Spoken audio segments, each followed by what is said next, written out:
Welcome to the Alaska College Fair. We're excited to have you participating in this event. We have some fantastic schools here with us today. My name is Christy, and I will be your facilitator. Before we get started, a few housekeeping items. Your camera and microphone are off, so the panelists cannot see or hear you. You can use the Q&A button on your screen to type your questions to our presenters at any time. This is just one of many different sessions happening, so be sure to check out the schedule on the website, and there will be some panels on Monday that you may want to join. This presentation is being recorded and will be available at strivescan.com/Alaska. I'd now like to turn it over to our first presenter, University of Puget Sound. Fantastic. Thank you so much, Christy. I'll go ahead and share my screen here. For the next 5 or 6 minutes, we'll chat a little bit about who we are here at University of Puget Sound, a little bit about what we do, and of course, how you can learn more about us. We won't go over every single program or detail today, but hopefully we can give you a nice idea of a little bit about who we are. And again, my name is Ryan Del Rosario. I'm Assistant Director of Admission.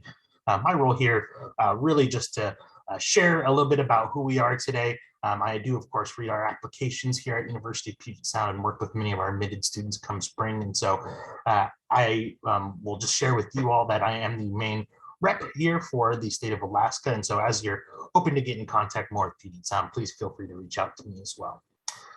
But let's jump into it. We are University of Puget Sound. We are a national residential liberal arts college selected for the book Colleges That Changed Lives. I think a few things just to note in terms of who we are that will make us distinct today. About 2,400 students on campus, with about 80% of those students coming from out of state. So we're really a national student body representing about 46 states and 13 countries, not the United States. So a small but pretty mighty international student population as well at University of Puget Sound. In addition to that, of course, some great programs and things we'll talk about here more in just a sec. But first, we're located in Tacoma, Washington. So just one quick flight from Anchorage down to Seattle, Washington would be your trip down to Tacoma, and then a short drive just a little bit south of the airport. Tacoma, a mid-sized city of about 200,000. Really the gateway to the Northwest, if you ask me. So many different things to do and see in the area where, of course, that mid-sized city with all of the amenities of living in that, with arts, food, an incredible museum district downtown, but also access to all of the beautiful Pacific Northwest with the Olympics and Cascades not too far from us as well. Of course, our campus is located in the heart of the North End, a stunning campus that was selected recently by the Princeton Review as one of the top 20 most beautiful colleges in the country. Just a short walk from the Puget Sound, of which we're named after, and some incredible, really fun business districts nearby that students will kind of think of as their extended home off campus as well. Of course, campus is home with, like I said, about 80% of students living, coming from out of state at Puget Sound. We'll have about 65% of students living on campus. Part of that comes from a 2-year residential requirement that really helps create a really lively academic community here on campus. But also home is much more than just living on campus. 130 different clubs on campus this year, 23 varsity athletic sports.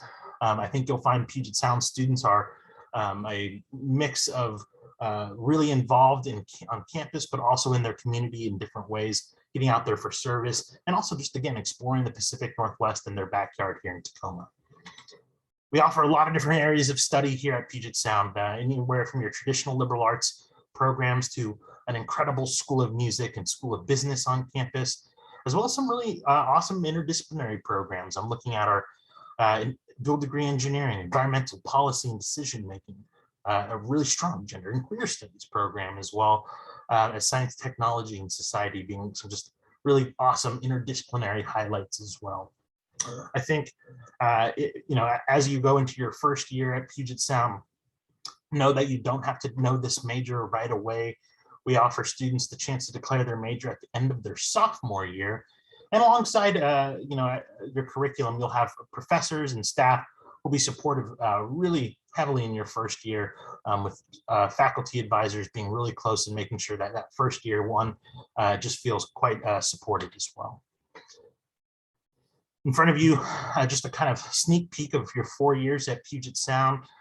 We view your 4 years as kind of a pathway to graduation. Your first year being heavy on mentorship from, again, our faculty and staff and alumni. But then your second, third, and fourth year being really hands-on experience with internships through our RISE sophomore internship program, studying abroad, or research.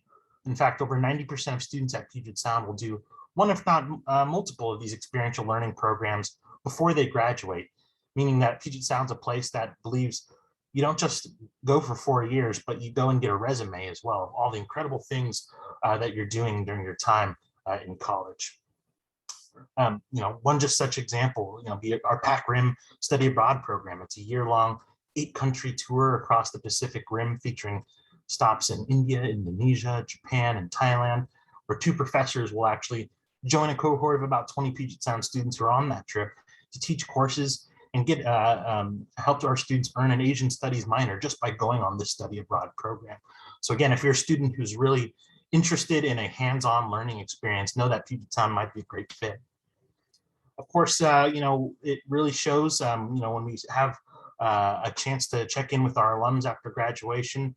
2 out of 3 are employed within just a few months out of graduation. 1 in 4 are going straight into a graduate program, and many others going off to the Peace Corps, being Fulbright and Watson scholars, and doing some incredible things during their time after graduation.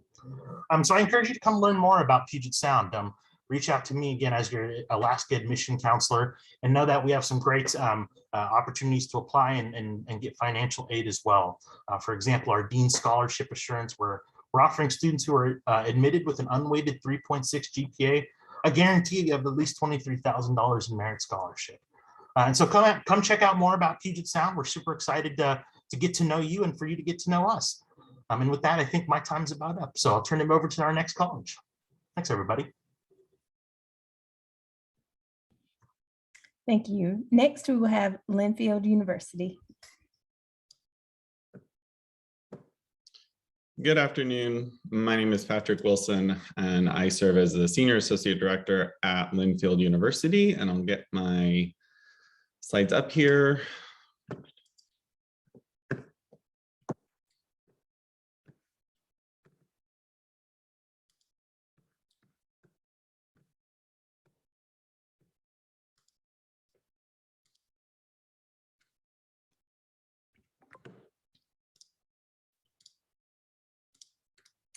Well, we're just gonna have to go without slides because I didn't enable screen sharing.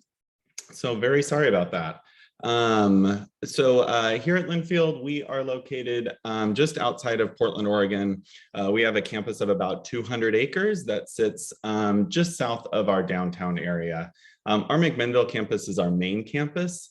And is about 25 miles to Salem, about an hour to the coast, and about an hour to Portland. So really well situated between those all.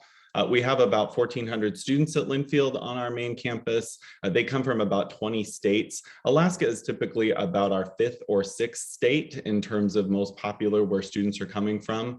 The majority of our students from Alaska come from the Southeast, Ketchikan, Sitka, Juneau, but we also get students from Anchorage, from Kenai, and throughout the rest of the state. About 82% of our classes have fewer than 22 students, so it is a small class environment throughout the 4 years. About 36% of our students identify as students of color. We're the most diverse liberal arts college in the Pacific Northwest, and we also have about 35% of our students identifying as first generation, and some great scholarships and additional mentorship and support for those students.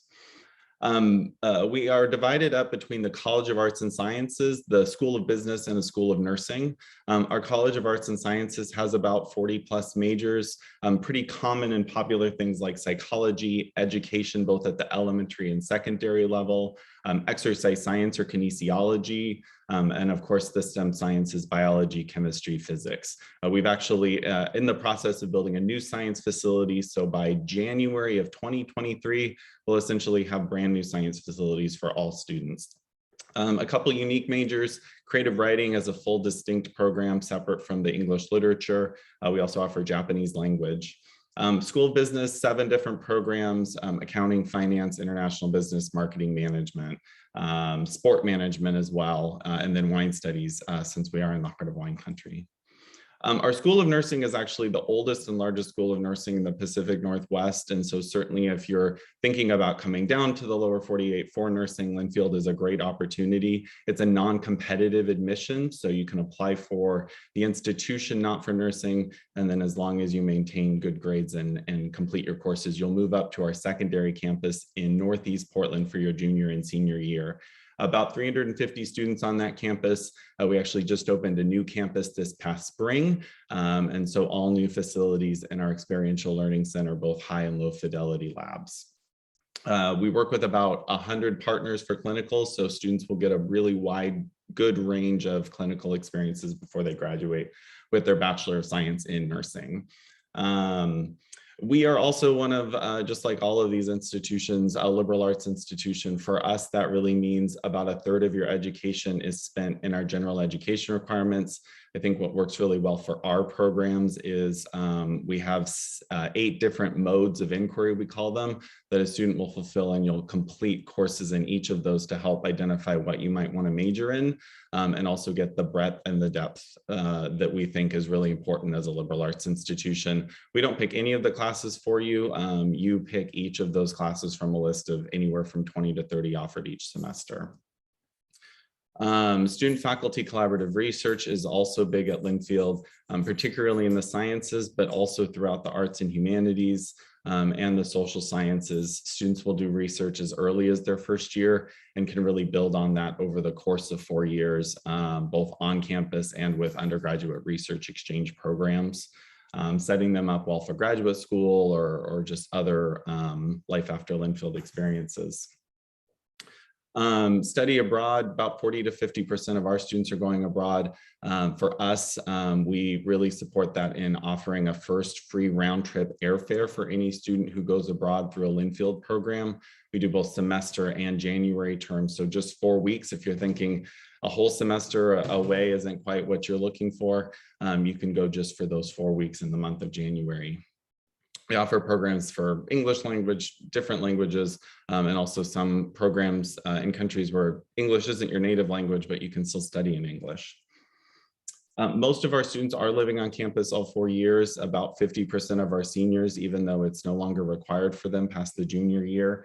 But a lot going on, 60+ clubs, a lot of performing arts groups, media organizations. We've just launched a podcast network to replace our radio station. So just trying to kind of keep up with the times and what our students are most interested in. Intramural sports are big at Linfield, as are NCAA Division III sports. We offer 22 athletic teams, including wrestling, which is coming on board for the 2022-2023 school year. We just hired a new wrestling coach. About 30% of our students participate in intercollegiate athletics. I mentioned our residential requirement. We do have students living on campus through the 3rd year, about 17 different residence halls, including a pet-friendly hall if you'd like to board up your pet and bring them down on the plane. But most are co-ed, single gender, or we also have a gender inclusive hall. And then for juniors and seniors, we've got apartments on campus. So I think particularly coming from a great distance where moving furniture is not super easy, knowing that you'd have a furnished apartment for your junior and senior year is, I think, very helpful. Just a quick heads up in terms of upcoming application deadlines. We offer a program in February. That deadline is December 1st, but a great scholarship opportunity to add in, and certainly feel free to get connected with me for more information. And my time is up now as well, and I will turn it back over to Christy. Thanks so much. Thank you. Next, we will have Lewis and Clark College.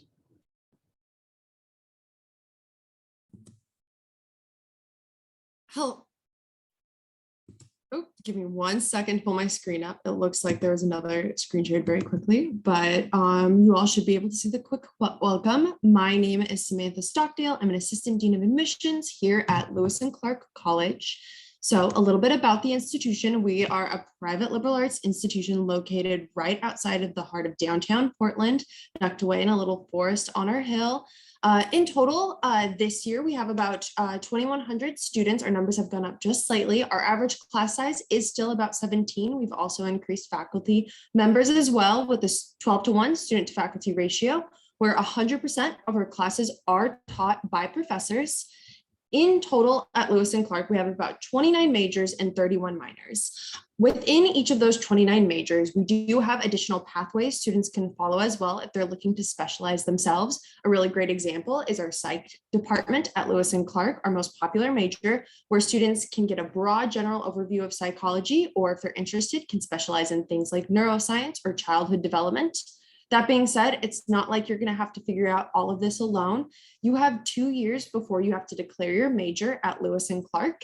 And along each step of your path, you'll be given advisors as well. Before you even step foot on campus, you'll have an academic advisor who is going to help you plan out these different pathways. And then as you declare any majors, minors, or pre-professional pathways, you will be given an additional advisor in each of those too. And so what that really means with the liberal arts at Lewis and Clark is, whether or not you know what you want to study, that is absolutely fine. About a fourth of our students actually come in undecided to Lewis and Clark. Those 2 years are very formative for students. And so we'd never want you to assume you know who you want to be once you graduate. And so we give you that space to discover things, dive into new interests, new academics you might not have had the opportunity to be exposed to before. And then upon graduation as well, about 40% of our students end up double majoring. Students not being able to choose one thing is in the norm here at Lewis and Clark. And that's kind of how we approach our academics. We never want our students to have to choose between their passions, whether that's physics and art or philosophy and political science. If you want to double major, you have that space naturally in your academics without adding additional strain to your curriculum. And, while making sure you get 8 hours of sleep a night and are eating 3 meals a day too. When it comes to our community on campus, of our around 2,100 students in total now, it breaks down in a couple of very unique ways. First and foremost, about 90% of our students actually come from outside of the state of Oregon. In total, we have 47 of the 50 US states represented, including Alaska. Around 30% of our students identify as students of color. About 16% are first generation students, 20% are Pell eligible, and about 11% actually come outside of the US as well, and are international students too. It's actually more common to find an international student on campus than a student from Portland specifically. And so because of this, it gives us a variety of clubs and organizations for students to get involved in. First and foremost, creating a club and organization on campus is one of the easiest things a student can do. That being said, we have so many already. Despite your interests, there's probably something for you on campus, whether that's our board game club, to our D&D club, our rock climbing team, our skiing and snowboarding team, and club on campus, to our feminist student union or our Asian Pacific Islander student union. There's so many organizations to get involved in on campus, because when it comes down to it, no two students at Lewis and Clark are the same. Our students have so many varying interests that they want to share with each other and learn from each other. We want to make sure our students have the space to explore those interests too. And we do that through our clubs and organization opportunities on campus. One of the very unique aspects to Lewis and Clark is the fact we are located 15 minutes from downtown Portland. This picture does a really good job of putting in perspective what our community is kind of like. You get that sense of the private liberal arts experience on top of our hill in our 90-acre forests, where we have that small, tight-knit community where our professors have open office hours where they leave their door open for you to come in and talk to them and ask questions throughout the day. But if you're looking for the hustle and bustle of a metro city where you can take advantage of incredible internship and research opportunities during the school year, we have access to that too, whether that's interning for big corporations like Nike or Intel, which our students do every year, or some of the more startup organizations in the city of Portland or joining some of the food scene or the art culture. There is space for every student based on their interests to dive into the professional experience of Portland, but we also want to make sure students have access to the city for fun too. The city of Portland is a great area where students, can dive into things as early as 5 o'clock in the morning with some of our farmers markets to 11 o'clock at night with some of the pop-up art galleries we have throughout the city. And so we make sure students have access to that, to various public transportation that we offer on campus, as well as, space for students to participate in bike co-ops and our bike share program as well. We also are located centrally in the Valley of Oregon too, and getting outdoors is something we really prioritize for our students. We have a passion for environmentalism and sustainability here at Lewis and Clark. We are constantly ranked as one of the top environmentally conscious institutions in the country. And a lot of that comes from the area that we're in. We have a huge love for the Pacific Northwest. And since so many students are coming out of state, this is the first time a lot of them will be exposed to that. And so we try to make sure you have access to the college outdoors experience and have an opportunity to engage both in the community around you, but also on an international perspective as well. 60% of students participate and study abroad at Lewis and Clark, and it's something we're extremely well known and renowned for, and I would love to spend more time to chat with you about that specifically. I am the counselor for the Alaska area, and so if you have more questions about who we are as an institution, please feel free to reach out. Thank you. Next, we will have the University of Redlands.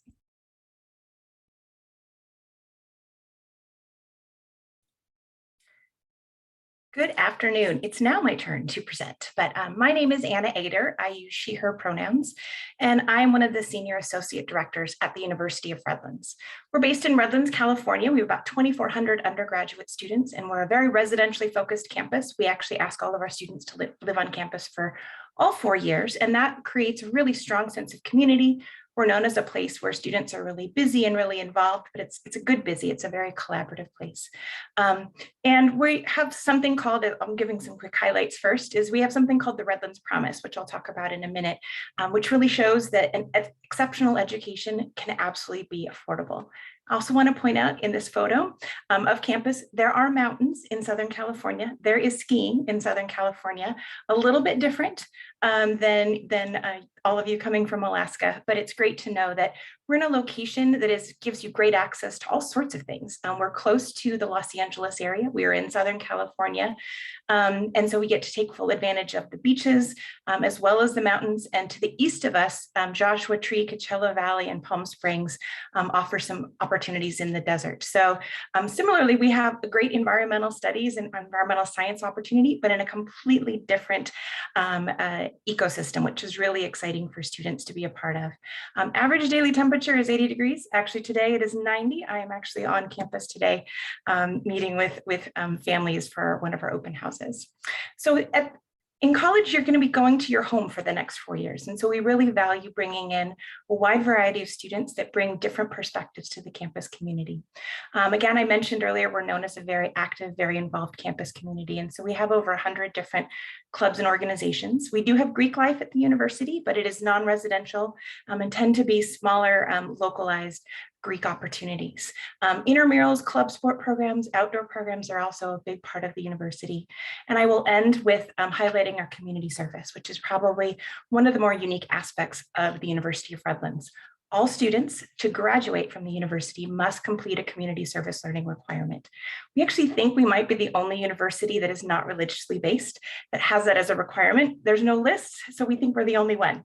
But it's something that there's a community of culture, or there's a community of service that runs throughout our culture at Redlands. We are known as also having a great amount of diversity and inclusion. Over half of our students are students of color, and we're proud to be a Hispanic serving institution. We're also proud that we are the current stewards of Serrano and Cahila land and work very closely with the Native tribes in Southern California, more specifically on how can we continue to preserve the land upon which we sit. We also have about 35% of our students that are first generation college going students. So again, every one of you brings something to campus. Division III athletics, and athletics is a big part of the university. We have 21 different athletic sports. Our football team won the conference yesterday. Our men's soccer team is actually up in the Pacific Northwest right now, and they are in the second game of the national tournament, and our women's golf team is actually ranked 7th at the moment. I mentioned earlier that we have a housing requirement for all 4 years, and in your first year, you're going to have actually a very wonderful and connected living and learning community. All of our students at the University of Redlands take something called First Year Seminar. There's 35 different topics this year, so there's a lot of different opportunities, and your FYS course determines where you live on campus in that first year. So a little unique to that, but we're very intentional in creating mentorships and camaraderie, and that's one way that we can do so. Being a campus of 2,400 students, we also have small class sizes, and our average class size is 18. For typical large class would be in the 40s, and we have very few of those. We really stress academic breadth as well as academic depth. That's the beauty of liberal arts and sciences. We also have pre-professional programs like business as well. I'll highlight that every student does a capstone project while they're at the University of Redlands. It'll look different depending upon what you're majoring, but we want you to have that culminating sort of experience. About 55% of our students study abroad, and that the picture right in the middle is our Salzburg campus in Salzburg, Austria. We're really proud of that campus that we've had for the last 40 years. We have a short-term study abroad as well as long-term semester experiences. We have a unique calendar that includes a May term, so not a January term, a May term, and during the month of May, you can actually go overseas. So we usually have about 12 or so different what we call travel classes during that time. And the picture in the upper right is actually, it's not abroad, it's in the high Sierras on the California-Nevada border. And one of our environmental chemistry professors is studying glacier melt. And actually this summer, she was up in Alaska studying glacier melt with a number of students. Here's a list of our academic majors. What's unique about it, I'll point out a few things. We have a 4+1 pathway program for both business and education. So in 5 years, you can graduate with 2 different degrees. And you'll notice a number of our majors have a very interdisciplinary focus on them. Sustainable business, health, medicine, and society, human animal studies. We really stress interconnected learning. It's similar to interdisciplinary, but we use the word interconnected because we want you to think about how do things connect together. And a lot of that stems from our 50 years of having the Johnston Center for Integrative Studies at the university. Students within Johnston actually build their own academic program, and they actually have to present it and defend it, and they really get to explore an idea from multiple different angles. It's a really wonderful opportunity. I mentioned the Redlands Promise, and so you can see here we have a 4-year graduation guarantee, and they also have a tuition promise. We call it the 22 and 22, a fun alliteration that talks about that it allows all students that are admitted with a 3.5 or higher. We promise that you'll pay no more than $22,000 in tuition in that first year. You can see our deadlines that are listed here. We have one coming up tomorrow, and then we also have a January 15th deadline. I work with all of the students that are looking at Alaska. You can see our scholarships here as well. I forgot I had that slide before I got to the slide about my information, and I'd love to connect with you. So I'm going to turn things over to our next presenter. Thank you. Our next presenter will be Willamette University. Thank you. Hi, everyone. Good afternoon. My name is Sue Corner. I'm the Dean of Admission here at Willamette University. I'm going to spend my 6 minutes just telling you a bit about Willamette's story overall, introducing you to just a few of the things that make us unique, with the hope that you'll want to engage with us more after these 6 minutes. Willamette is located in Salem, Oregon, which is the state capital. We are a liberal arts college supported by graduate programs in business, law, and art. We're located in a part of the country that is really sought after for its natural beauty, diverse ecosystems, and outdoor opportunities. Different ecosystems than what you have up in Alaska, but equally beautiful. Willamette is the most historic university in the Western United States. We were founded before Oregon was even a state. We began to co-educate and shape innovative leaders right from the very beginning, including our very first graduate, Emily York, who's pictured here. As things like business, government, education, and medicine were being established in the American West, it was Willamette alumni who were equipped to lead and make an impact as these industries literally grew up right around us. I mention our history because it's important to understand Willamette's rich history in order to understand who we are as an institution now. Willamette's legacy of leadership and impact in the community is exactly what current students experience here today. We are a place that turns knowledge into action. We've built an institution around a motto that informs the current Willamette experience in a very real way. The motto that was established at our founding is "Not unto ourselves alone are we born," or "Non nobis solum nati sumus." Our motto sums up what those early alumni way back in the day knew from their time at Willamette, which is we are not in this world alone. We're in it together. And our education should be a time when we practice and explore how we will have an impact on other people. We talk about the motto a lot at Willamette and continually challenge ourselves to live it in new and varied ways. Willamette is a place that does an exceptional job of providing students with opportunities both in and out of the classroom to practice our motto, which is one of making positive change through leadership, service, and innovation. In the classroom, Willamette students meet in very small groups where highly engaged faculty lead discussion and activity-based classes. These small groups are interactive and they're designed to help students develop the important skills that we see them, that will see them through their lives. Things like critical thinking, creative problem solving, and the ability to consider diverse perspectives. Our faculty are accomplished academics. They research, they write, they publish extensively, but first and foremost, they are teachers and mentors. Willamette faculty serve our students to help them learn to learn so that they grow and change as the world around them changes. It's no wonder that Willamette has had more Oregon Professors of the Year than any other college in the state by quite a margin. We feel strongly that the incredible learning environment at Willamette is critically supported by the experiential and co-curricular activities that we offer. Things like study abroad, hands-on research, and internships are the really critical out of classroom experiences that develop all Willamette students. Our unique location definitely contributes to the ability to offer these opportunities to students in a really unique way. So let me tell you just a little bit about our place in the world. Willamette is an urban campus set in the center of Salem's quaint downtown corridor, and we uniquely sit directly across the street, 76 feet to be exact, from the state capitol building. So you can imagine the internship and research opportunities that abound for our students in everything from politics to economics and psychology and data science, simply because of our proximity to and our long relationship with the state capitol and state government. Also unique to our location is the fact that we own a 305-acre outdoor learning laboratory space called Xena, where students can literally dig in the dirt of this unique region.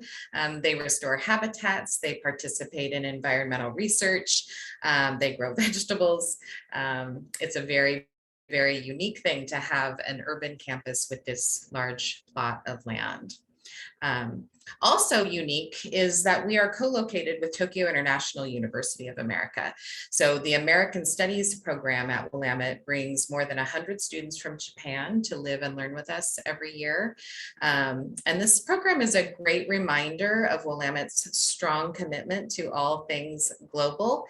We really value the experiential learning that comes from this exchange, as well as the amazing opportunities that our students find to participate in any of our 66 study abroad programs. So as you can see, Willamette is physically located in such a way that we're literally surrounded by opportunities for our students to extend their learning beyond the campus.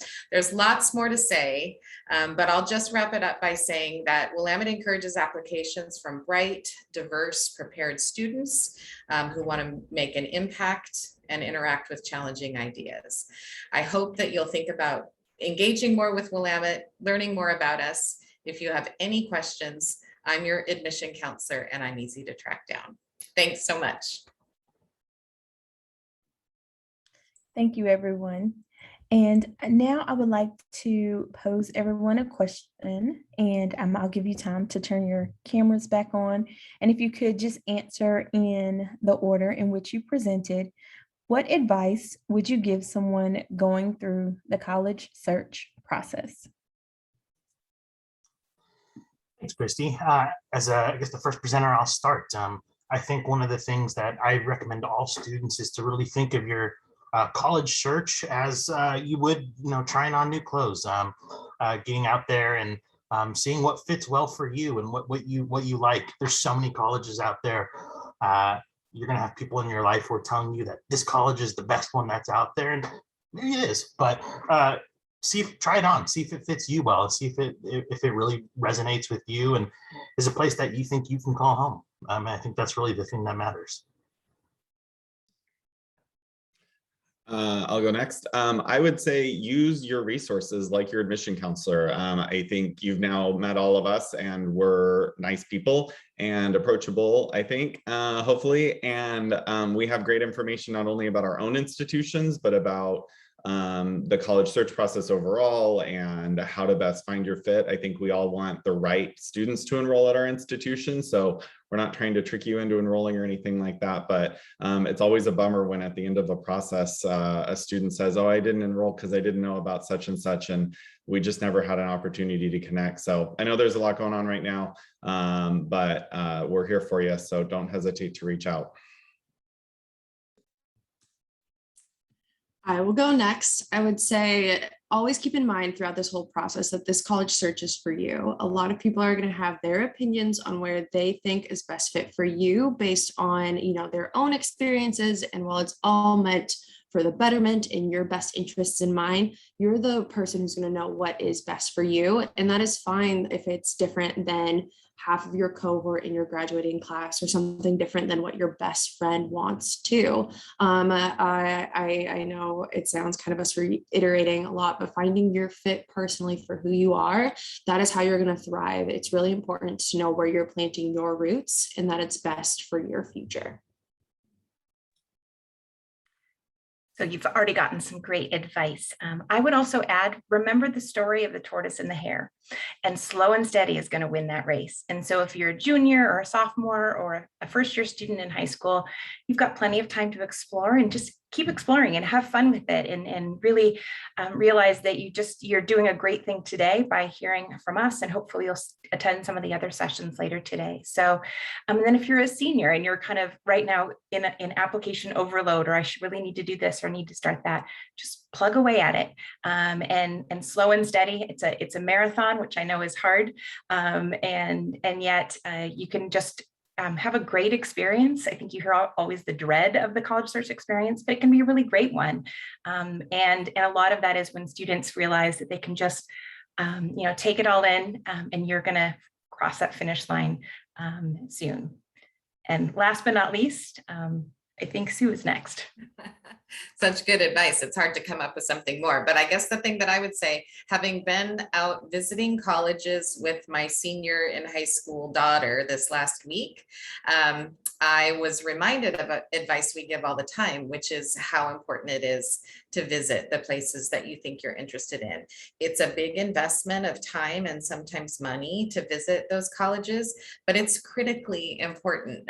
Places that my daughter thought were at the top of her list are now not even on her list, because she got there and realized that her gut feeling was different than what she had learned through other sources. So visiting is so important.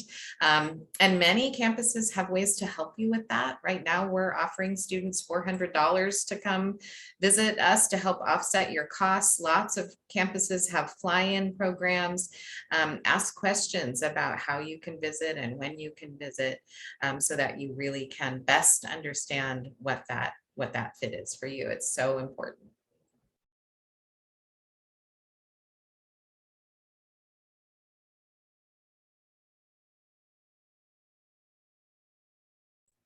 You're muted, Christy. Thank you. What's one thing you want students to remember about your school? Oh, good question. I think, at Puget Sound, I think the one thing that I think you should take away is that we're a place that really encourages students to not just discuss it in small classrooms and not just have those great conversations with peers, but then to go do it, right? I mean, we're a place that I think really emphasizes those internship, research, and study abroad opportunities, and wants you to build that resume early. I think Linfield is a place where any student can be successful. And I think we do a really great job of meeting students where they are when they come in. We're a fairly accessible institution. And so regardless of top of the class or maybe had some struggles along the way in COVID learning, I think we do a really good job of making sure that students can graduate and be successful.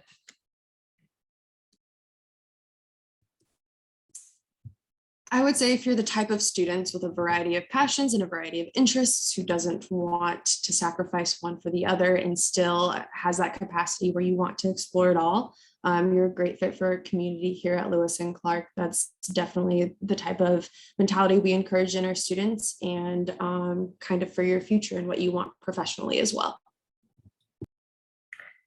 University of Redlands, I hope you remember that we have a culture of service and we have a culture of caring and inclusivity.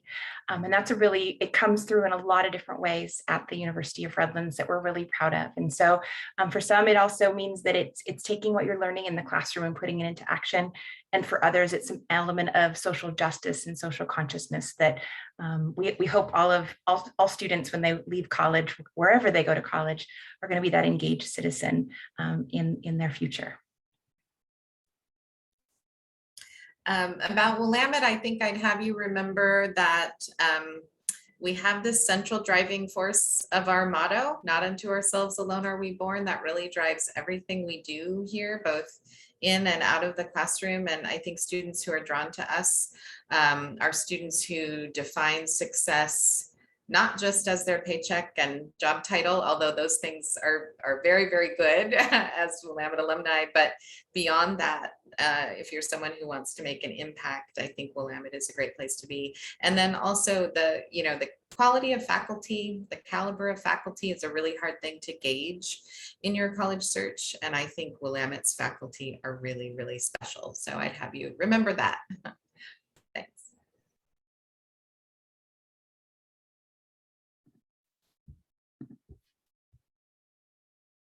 Well, thank you all for joining us. When you close this window, there will be a link to a very quick 5-minute survey, and we'd appreciate any feedback you can provide.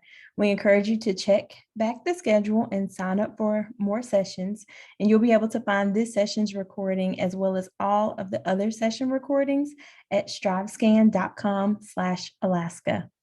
Thank you.